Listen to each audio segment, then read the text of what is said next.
All right, guys, it's time to set up the internal Go High level systems for the agency. And so here, I'm going to be walking through our entire Go High level setup so you can see exactly how to implement this. And also, before I even start going through this, if you want to follow along into everything I'm walking through, you can import the exact snapshot into your Go High level. And if you just click below and you create a Go High level account with the link below, you will automatically have this snapshot imported into your Go High level account, which is everything that we use inside of our agency Go High level. And you'll be able to follow this as part of the video and implement everything and go through it with me here. And so if not, no worries. I'm still going to show you everything. And so let's get right into it, because the Go High level is really the root and the backbone of the entire agency, right? All the systems inside of our agency, all the nurturing, all the communication with leads, everything like that, the funnels and stuff are all done inside of here. And so let's get right to it. So as you can see here, we have our snapshot. And so this is the snapshot sub account. We implement this for everybody. All the agencies that we work with, that we partner with, they implement this exact snapshot, and it works very well. It's exactly what we use in our agency. And so there's a few main things that we're going to go through inside of here. And so the first thing we can see, so if you go into your Go High level, you're usually on this launch pad, right? And so here you can see a couple of main things that you can get access to. You don't necessarily need to use these right off the bat.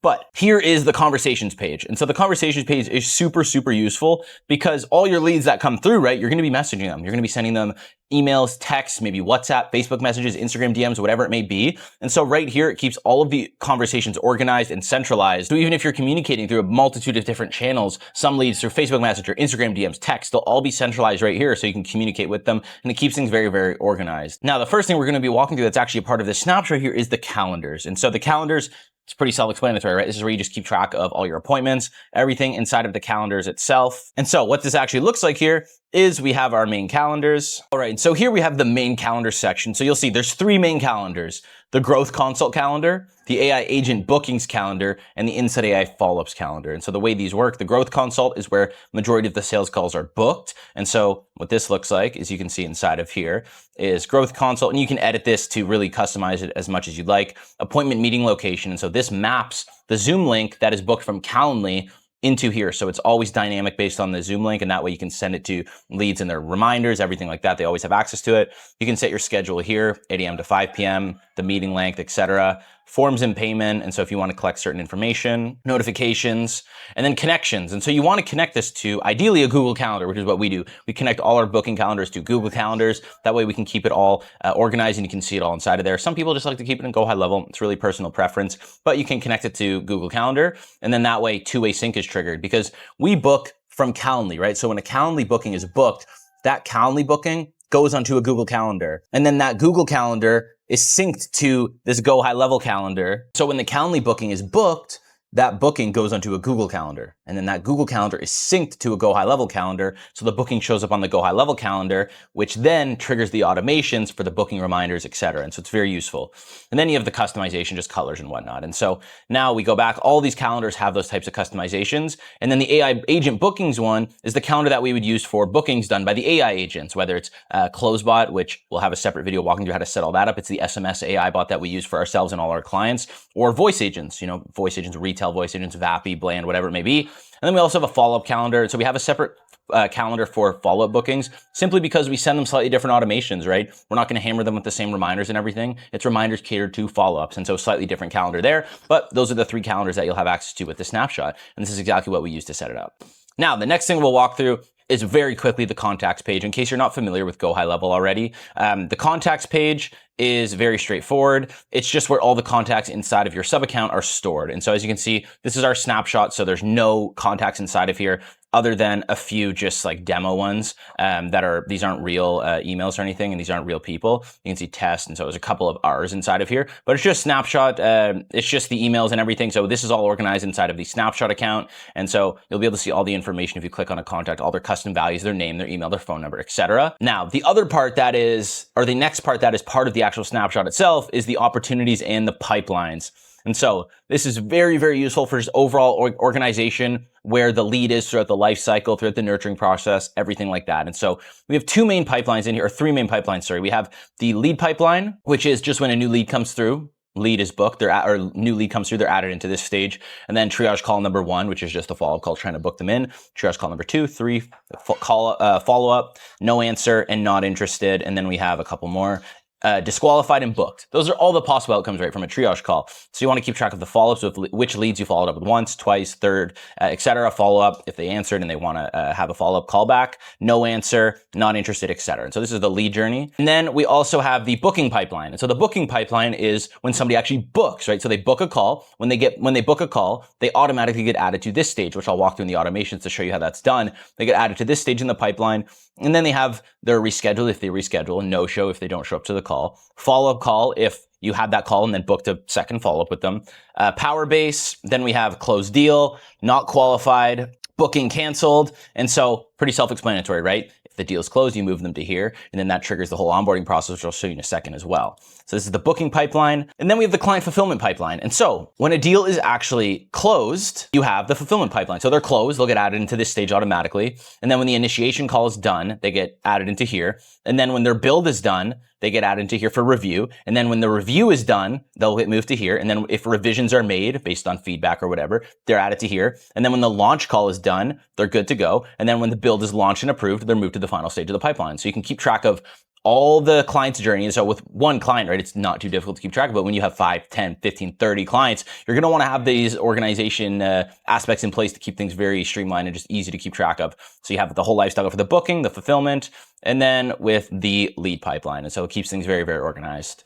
Now, the next section that I'm going to show you here is the automations. And so this is going to be the most heavy duty section here. There's most of the stuff inside of here, a lot of automations. And so first thing that I'll show you is the booking sequences. And so the booking sequences, you can see we have a booked call automation, booking canceled, booking reminders, booking rescheduled reminders, deal closed, and move to rescheduled. So first one I'll show you is the booked call automations. So the booked call automations, it's fairly self-explanatory, but this is the main booking reminder sequence. So when a new booking is booked on the AI agent booking calendar, or your main calendar, which would be the growth consult calendar, then they get added into here.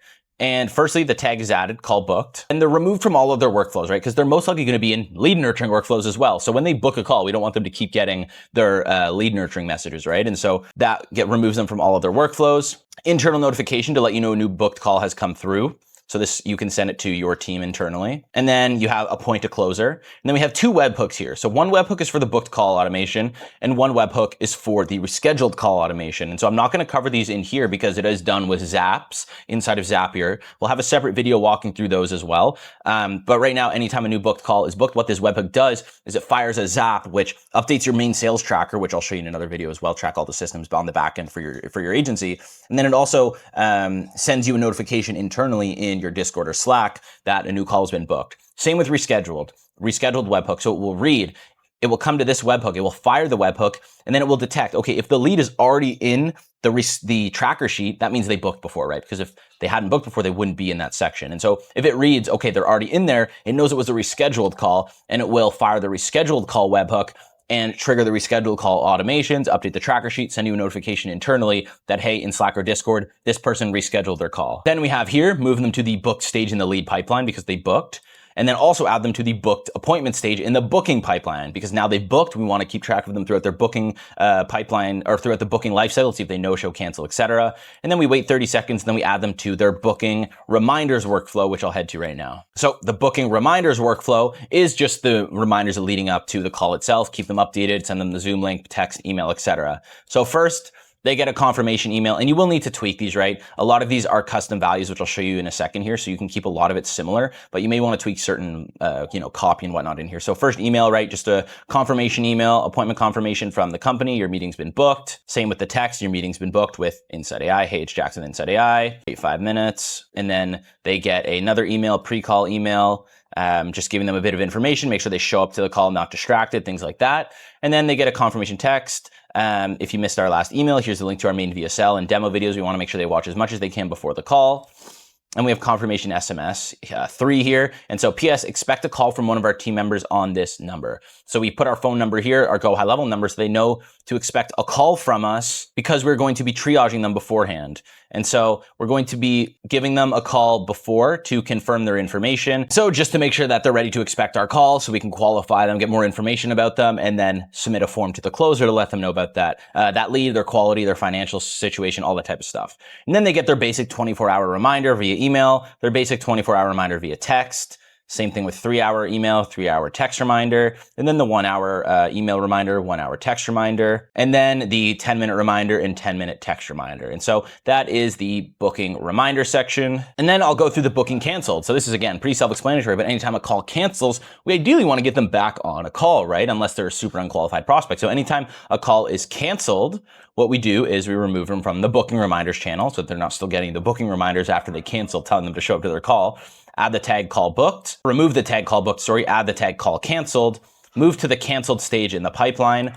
Then we send them the first email, which is just a cancellation email saying, hey, seems like you couldn't make it to our call today. Just wanted to share with you this link to reschedule our meeting. Based on what you filled out on the form, I believe we can provide you with some great insights. So if this is still a priority for your business, feel free to schedule another time, but please make sure to show up for the time you select. Have a great day. Wait 4 minutes, and we send them the same thing over text. Wait 6 seconds, send them SMS 2, and then email 2, the first follow-up there just to get them to try to book again. We don't go too crazy, right? Just 3 emails sent to them to try to get them to book back in. Other than that, we're not going to like go crazy harassing these guys with texts and emails to try to get them to book back in because they did cancel. And then here we have the booking rescheduled reminders. And so this here is pretty self-explanatory again. When somebody reschedules a call, we have a unique set of reminders for reschedules because again, we don't want to just send them the same booking reminders like, hey, you booked your call. It's going to be phrasing it like, hey, you rescheduled your call, right? So here it is. Your call has been rescheduled for. Pretty self-explanatory, same thing over email. Your call has been rescheduled. Here's the link for the meeting. Again, 24-hour reschedule reminder, 24-hour reschedule reminder over text, then 3-hour reminder over email, 3-hour reminder over text, 1-hour reminder over email, 1-hour reminder over text, 10-minute reminder over email, and 10-minute reminder over text. And so these, you really won't need to tweak at all if you import the snapshot because it's all custom values. You just keep the core messaging essentially the exact same. Then we have the deal closed automation here. And so again, pretty self-explanatory. Anytime a deal is closed, the opportunity is changed, and then it removes the tags, adds the closed deal tag, and then again moves them to the fulfillment pipeline, moves them to the stage in the closed stage in the fulfillment pipeline because now they're closed. We got to keep track of their fulfillment process now. They're no longer a lead. They went through the whole lead process. They went into the booked call process. They closed, which is the last stage, and then they get added to the fulfillment pipeline so that now we can keep track of their whole fulfillment process. And then here is the move to reschedule. This is just part that goes it's connected to the Zap. And so it moves them to this section here, moves to rescheduled, and they get moved to the rescheduled stage here. That's what adds them to the other rescheduled reminders workflow. And so this all works with the Zaps, which I'll show you in another section here. So the ones inside the booking sequences folder are the most used sequences, right? The lead nurturing, the booking, the cancellation, all those types of workflows. But I'll go through the other ones here because you use these here and there, not as much as the booking sequences, but you'll see nurturing sequences, right? Used all the time for the leads, follow-up booking sequences, no-show, and synth-flow calls. And so next I'll go through the follow-up booking sequences here. And so the follow-up booking sequences, it's very straightforward. It's the exact same sequence, exact same cadence of messages as the regular booking reminders, except it's for follow-up calls. And so the way this looks is it's simply just slightly different verbiage in the messages. Instead of saying, hey, you booked your call, reminder, it's hey for your follow-up call. Reminder for your follow-up call. Because usually these are booked on the call, right? If you have the first call and you schedule a follow-up call, you're usually doing it with the prospect on the Zoom still, right? And so on the call, you're going to book a meeting from a meeting. So you'll be booking that second follow-up call from this one so they know it's a follow-up and they will be getting the emails and texts from that. And so you can see this here with the custom values and everything, right? Exact same as the one before, except it's just talking about the follow-up call, right? And so everything else is the exact same. The confirmation email, the confirmation text, the 24-hour email and text reminder, the 3-hour email and text reminder, the 1-hour email and text reminder, and the 10-minute email and text reminder. So again, very, very straightforward there. And the exact same cadence of reminders and everything as the regular follow-up sequences, as the reschedule follow-up sequences. It's all very similar because the structure works. And so why change if it's working, right? And now we can go to the no-show sequences here. And this is obviously if there's a no-show, right? And so firstly, we have just a very basic no-show sequence of emails and texts after they no-show. And so what that looks like here is we have the SMS response, right? So add contact to no-show. We remove the call booked and we remove them from all other workflows so they're not getting any booking reminders or anything, only the no-show sequence. We add to no-show AI triggers, which I'll show you in a second here what those do. And then we have the first SMS right here. And so you can see, so you had a call on our calendar today with our team. Did something important come up? If you're still wanting to implement voice AI agents into your business to automate your entire appointment booking workflow, and of course you can see this is catered towards the voice agents, and so you can tweak it if you're doing what we do now, which is more so focused on the outcome-based offer, getting more appointments or getting more estimates for a roofing company, getting more appointments for a dentist, whatever it may be. So please make sure you can make it if you reschedule, right? And so same thing with the email. And so very straightforward. Again, exact same thing. And then you can see we have the SMS2 here. And then we have the final email 2 days later. And so pretty straightforward no-show sequence, and you try to get them booked back in, right? Now, the other sequences we have inside the no-show are going to be very similar to what you'll see in the voice agent, the SynthFlow triggers. And so SynthFlow, Retell, again, we use a lot of different voice AI platforms. The sequences are the exact same, whether it says SynthFlow or Retell or Vappy, whatever it may be. The sequences and the triggers inside of here are the exact same. And so first thing I'll go through is the triggers. And so you saw in that no-show sequence, right? It adds them to this workflow. And what this workflow does is, firstly, it waits, and then it checks. Are they booked? Because who knows, they may have booked directly from the link that we sent them, right? And so if they're not in the booking reminders workflow, then we know they haven't booked, right? And so if they're not in that workflow and they haven't booked, we send them down this path. If they have booked, we send them down this path and we remove them because they're booked again. We don't need to do anything else. But if they haven't booked, we add this tag.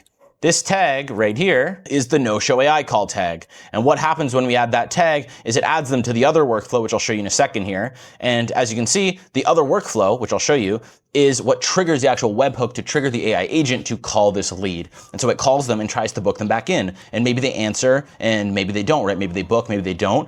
And so we wait an hour. And then if they still haven't booked, right, we have this condition here, which, okay, are they in the booking reminders workflow? Because if they're in the booking reminders workflow, that means they got booked by the last voice call or they booked again some other way. And so if they are, we remove them again, exact same as the step before. And if they're not, which means they haven't booked, then we add the tag again. And because this tag would have got removed in the last workflow, which I'll show you like I said, but then we add that tag again, and then that triggers the call, adds them to that workflow again, triggers the call, removes them from the workflow, and then again, same thing, and this goes on for as long as you'd like. You can see this one goes on for about a week here, and then you can really duplicate this as much as you want, but I'll show you what the other workflow looks like, which is the webhook that actually triggers these voice agent calls to go out. And so you can see here the no-show webhook. And so what this looks like here is when that tag is added, the no-show call, what it does is it waits 0.1 minutes, so 6 seconds, and then it triggers the webhook, which triggers the AI to call with their first name, last name, phone number, and then it removes the tag after the call so that they can be added again if necessary. And so that's what those no-show call trigger workflows do and what they look like. And now I'll show you the SynthFlow calls because it's the exact same thing. And so exactly like the no-show triggers, what this does is, as you can see here, exact same thing. You wait, condition, are they in the booking reminders channel? If not, then we trigger the call to be done. And if they are added, means they booked, we remove them, we don't need to call them. But exact same workflow, so I won't go through this entirely again because it's identical to the no-show sequence. There's just a separate agent that calls. And so a different webhook here because we have an agent for no-shows, which is a script based on, hey, you no-showed to your call. And then we have a regular booking script, which is this one, which just is about booking them organically, right? You're not mentioning anything about no-show, so it is two separate agents. This is something that you can use that is useful inside of the agency. You can use it. As of right now, we're not actually using these voice agents. We're using SMS booking bots, which are very, very effective because you can't tell it's AI at all, right? Because it's text. And so you'll see in a separate section here where we're going to show you exactly how to set all that up. But this is the voice agents. We did use these a ton. Some of our clients use these. It does very well. So we still want to include that. Now, the final section I'll go through here is the nurturing sequences. And so we have it set up very, very straightforward here. When a new lead is added, they get added here. First things first is they get added to this section here, whether it's a Facebook lead form or a survey, they get added and they simply get the lead tag. Now, when the lead tag is added to them here, what this does is it adds them to this workflow here, which is the one that adds them to all the lead nurturing automations. So they get added here, they get added as a new lead in the pipeline, they get added to the 5 email sequence workflow, they get added to the new lead automated SMS workflow, and they get added to the call triggers workflow, which is the ones I showed you there with the AI calling. Now, what we have here is, firstly, I'll show you the new automated SMS sequence. And so this is very straightforward, very basic new lead SMS nurturing sequences with the goal to get them to book. And so SMS, so it wait 30 seconds, sends this first SMS here. Hey John, this is Jackson from Inside AI. I saw you filled out a form on our ad about implementing voice AI into your business. Let's hop on a call so we can dive deep into how we can implement AI voice agents to automate your appointment booking. And then we wait, and then here's the link to book. And then we wait 6 seconds again. Let me know if you can find a time, if you can't find a time that works. And then wait 1 day. And then again, if they're booked, we remove them from this. But if they're not booked, we continue sending them nurturing SMSs. Wait 3 days there. And then we continue sending them SMS sequences. So you can play with this as much as you want. Like, this is a very bare bones template here. And so this is a basic structure of what we have, but you can add on as much as you want to this. We have a much more built out one now, but feel free, implement that. It's a very good skeleton to have there, and then you can add on a lot to it. And then the email side here, very similar, right? At the same time as them getting text, they're also getting emails. And so the way this email sequence is set up, they get their first email here. Hey, welcome. Let's get you set up for voice agent bookings, and we're trying to get them booked in. And then number 2 here, the second email. And then number 3 here, a day later. These are all 1 day apart. We start talking about testimonials to build some more trust. Then email 4, we start talking about another testimonial. Wait 1 day. And then SMS or email 5, again, another testimonial showing Stripe screenshots and everything like that. And then we add them to the email wait workflow, and we remove them from this workflow. And so what the email wait workflow is, it's very straightforward, is it's simply to have them wait here. And so they get added to this workflow. They will be in this workflow and be waiting for, as you can see here, for 5 days, and then they get removed from this workflow, and they get added back into the email sequence workflow. So they're going through that forever, essentially. And so you can add much more emails to the sequence. You can build it up to a 10, 15, 20 email sequence, which I do recommend, honestly. But these here are all the main automations that we set up and that we use inside of the agency. And again, we use a lot more inside of the client accounts, but this is essentially all that we use inside of our agency. We do have a lot more back-end stuff that I'll go through later, but these are the bulk of the automations. All right, now the sites. And so I'm not going to go too in depth on the sites here because there's going to be a separate video, a separate section fully focused on how to construct your funnel. But here you do have our exact funnel here. And so what this looks like is we have an opt-in page, very self-explanatory, right? Main booking page here. And again, this is kind of a white label page, right? To where we made it very plain just with the general structure. And then you would come in here, change your logo, change the copy, change the colors and whatnot. But this is the general structure that we follow. And so we have the book a growth consult, some demo calls. So this is more so for the voice AI side, right? When we are focusing on the home service stuff, you can still have these in here, but it's almost nicer to just have these be testimonials versus demo calls. Just depends on what you're focusing on. For us, right, we sell to waterproofing companies. So for this, we have testimonials here from other clients rather than demos of voice agents. But if you are just selling voice agents, you would want demos there. All right.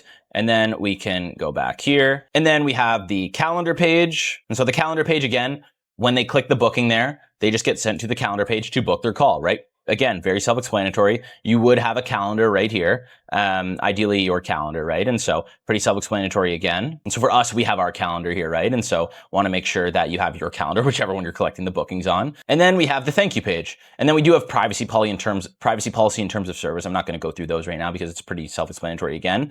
And then we have the final thank you page here with a thank you video, making sure they accept their invitation. And then again, our VSL here for them to watch just in case they haven't. So this is the thank you page. Again, very self-explanatory. You want to essentially copy this exact same structure because it does work very well. All right. And then now the other section that we're going to go over here is in the settings, because now that we've covered most of the main stuff on that section here, there's a couple things on the backside here that you are going to want to fill out. And so one of them being the business profile. Make sure you fill out all this information here related to your business. You fill out all the information here because this does play a decent part. And you're also going to want to check in on some of these. It's not too big of a deal. I would make sure allow duplicate contact is off. And then you can come down to my profile, just your personal profile. My staff is where you can add team members to your Go High level. But the other things that you're going to want to check out is the email services. And so you are going to want to connect your email. It's very straightforward. It's just connecting your DNS settings through your domain provider. So for us, right, it's our website is insideai.me. And so you go through, you add a service, you pick your SMT provider, for us, Gmail, your email, your password, and then you go through. And so it's nothing too crazy, but you are going to want to connect an email. And so for us, this is a snapshot account, right? So we're not going to connect an email to this one, but our main one, we do have our DNS and everything connected. And then with phone numbers, you are of course going to want to buy a phone number, right? Depending where you're at, most of you are probably in the US or potentially Europe, Canada. So you're going to want to buy a number. We always purchase a US number because it just makes the most sense. You buy a phone number, you can just look right here and you can pick a number with any country really, right? They have pretty much all the main countries that you're going to need. And then you can pick a number, you're going to purchase it. Let's say Wayland, Mississippi. And then you can proceed to buy. And then after, you will have to verify it. And so you're going to have to go through the A2P 10DLC verification, which it's $20, but you do need to do that or you really won't be able to send text messages or anything or make calls. And so it's very important. And then the other main section I'm going to go through here is the custom values. And so the custom values make this very, very dynamic. And this is huge. And this is largely makes it easy for you to set up, because if everywhere, for example, if we use business short name, right? Business short name is inside AI for us, right? If through all of our automations had inside AI, and let's say for whatever reason we needed to change it to, instead of let's say inside AI, we wanted to make it inside AI solutions, our full business name, I would have to go through into every single email and text that has inside AI and manually change it myself. Whereas if we have the custom value there instead of the actual text saying Insight AI, I can just come in here, I can click, and I can make this Insight AI Solutions. And now everywhere throughout emails, text, funnels, whatever it is that has this custom value, it will now be populated with Insight AI Solutions. And that's why the first thing you're going to want to do when you come into this snapshot here is you're going to want to go through all these custom values. There's not too many. There's only 12 throughout all the automations, the funnels, etc. And you're going to want to populate all these: your business address, your business short name, your email, your from business email. For us, it's team@insightai.me. Your from name, for us, it's usually either Insight AI or Jax, myself. And then your logo URL, your Discord channel URL or your Slack URL, your demo call calendar page, your URLs for all your stuff, your business website, and your smart number, which is just your phone number for Go High Level. And then when you populate all of these, you don't even need to touch really any of the automations, because it's all very general outside of the unique stuff for your business name, right? So anywhere that would say our business name or our business information, when you fill out these custom values, will now be populated with your business information and all your business stuff. And so that makes it very, very easy to update this and just make changes as you need to, and it just makes things very, very easy. And then we also have the custom fields here. And so the custom fields, and so that's really the main overview of everything inside of our Go High Level. And again, we do have some other intricate things on the backside, which I'll show you in a separate section here, or a separate video where I'm going through all the backend automations and trackers and everything. We have a ton of stuff on that side, but right now, this is our main agency snapshot account. This is pretty much all we have inside of our Go High Level agency account. There's going to be a separate section where I go through how to set up all the Go High Level stuff for your clients account. When you set it up for your clients, there is way, way more stuff inside of our client snapshot than our snapshot. And so there is so much more. There's about 5 times the amount of automations. There's multiple funnels, forms, surveys, way more custom values, multiple calendars. There's so much more inside of there, way more complex tracking, because we want to track all the numbers inside of their business, everything like that. And so overall, we keep things very, very simple inside of our agency, and then very, very advanced, or more so advanced, because there's a lot more stuff we have to do inside of the client sub account. And so this is the main stuff we have inside of our Go High Level agency. I hope you copy this. I hope you use it, because it does very well. Use the snapshot link below, implement it into your Go High Level, and I'll see you in the next section.